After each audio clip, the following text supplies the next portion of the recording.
Lengthy પ્રોસીજરને easy વેમાં try કરશો. જય શ્રી કૃષ્ણ. ખ્યાલ તો આવી જ ગયો હશે હું શું બનાવું છું. સંભારિયા ચણાના લોટને ચારી લેવાનો છે.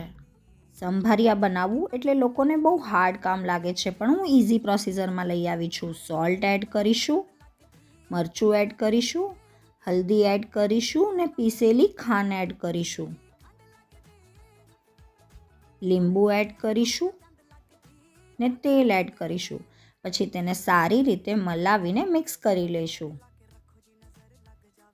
હવે કાંદા અને બટેટાને છોલી લેવાના છે.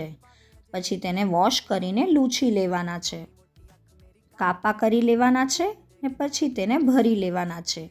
આ ભરવાનો મસાલો તમે સ્ટોર કરી શકો છો. 10થી 12 દિવસ ફ્રીજમાં તે મૂકી શકો છો. હવે ટર્ન બાય ટર્ન બધા જ કાંદા બટેટાને ભરી લેવાના છે. આજે આપણા સંભારિયા એકદમ ઇઝી વેમાં રેડી થશે. હવે મારા બધા જ કાંદા બટેટા ભરાઈ ગયા છે. હવે તેને હું ચાળણીમાં ગોઠવી લઈશ. પછી તેને કુકરમાં બાફવા મૂકીશ. 2 જ સીટીમાં આપણા સંભારિયા રેડી થઈ જશે બાફીને. ન ઘડી ઘડી બટેટો ચેક કરવાની પ્રોસીજર ન કાંઈ.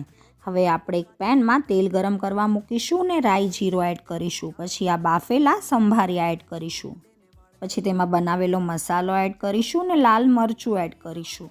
તેલનું પ્રમાણ વધારે રાખ્યું છે જેથી મસાલો આપણો ચોટે નહીં. તાવીતાની મદદથી તેને સારી રીતે હલાવી લઈશું. રેડી છે આપણા સંભારિયા. ઓરિજિનલ સ્વાદને લોક કરી લેજો. Thank you.